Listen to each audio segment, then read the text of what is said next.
Are you bored with your basic Stable Diffusion interface? Spice it up. Try new colors and themes to make it uniquely yours. Start customizing today and see the difference. I am using Stable Diffusion Automatic 11.11 installed on Windows, and the easiest way to quickly change the interface is to add a / to your IP address in the address bar, a question mark, followed by 2 underscores, the word theme, an =, dark, and then press Enter. You should then see your interface in dark mode. However, this change will only last for this session. If you want to start in this mode each time, go to your Web UI folder and edit the webuiuser.bat file, which can be opened with Notepad or Notepad++, a free program. In the arguments line, if you don't have anything there, just add it after the =, or if you have something, leave a space and add it at the end of the line with line, theme, space, dark. Save it, then restart your Stable Diffusion by closing your command prompt window and running the bat file again. As you can see, it now starts with the argument for the dark theme, setting it as the default. So even if you delete the text from the address bar, it will still return to this. To remove it, just delete it from the bat file.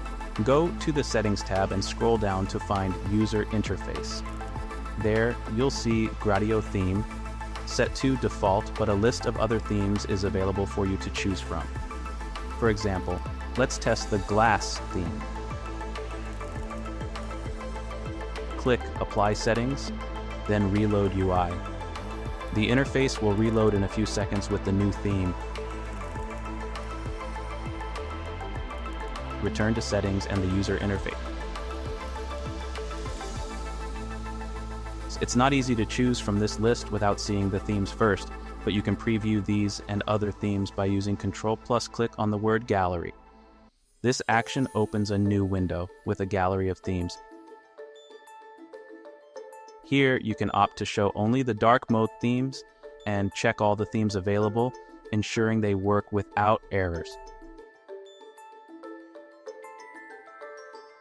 For instance, if you want to preview a theme called Small and Pretty, click on it to see a preview. Click Toggle Dark to view it in dark mode. To install this theme, note the text between the quotes in the section to use this theme. In this case, John Smith, Small and Pretty. Go back to your Gradio theme selection where all the theme names are listed and paste that text there. Finally, click on Apply Settings and then on Reload UI. It looks interesting, but let me show you how I changed my theme to the colors I want. First, I went back to Settings and set it to the default theme. I like this theme color, but I wanted a different button color, specifically my brand colors, instead of orange. To do this, I had to find the files responsible for those colors. In the Web UI folder, go to the venv folder, then lib, site packages, and look for the Gradio folder.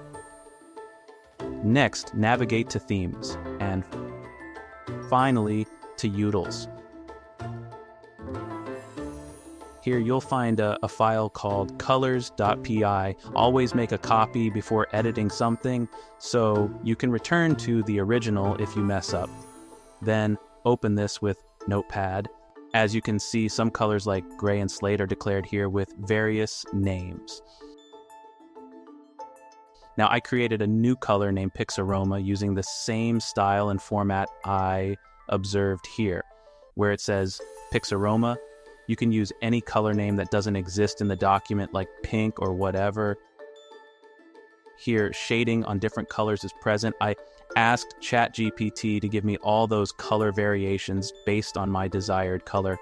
If you search on Google for a color picker, you can use it to pick a color you like. So I want this green color to appear on the interface. You can also edit an existing color from there if you want, but for me it seemed easier just to add my color there. Save the document, and let's check another document where we use the color we just saved. Look for the default.py file, make a copy of it, and open the file in Notepad. Now look for primary and secondary hues, which should be set to orange and blue by default. Replace these with your color. In my case, it's the pixaroma color I declared earlier. Save the document and test to see how it works by restarting Stable Diffusion.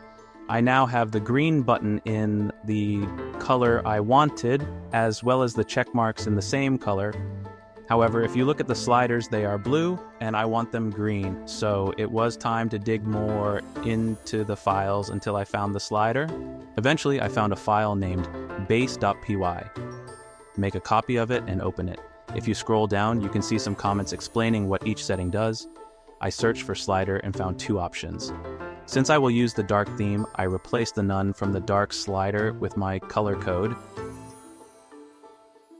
making sure it is inside quotation marks. Save it and restart Stable Diffusion. Everything seems to look how I want it, and probably there are more things that can be changed, but for now, it does the job until I get bored again and start digging. For more settings, I can change. Here's another useful tip. Let's say you have some settings you like and want them as defaults when you open Stable Diffusion, like image size, a prompt, or CFG scale. You can change all the settings to your liking. For example, I use some negative prompts, so I will add that.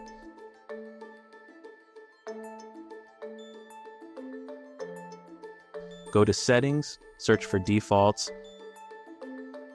and click the View Changes button to see all the changes I made, like the prompt, some sampling steps, and the image size. Click the Apply button, then reload the UI. Now, after a restart, all the settings are there by default.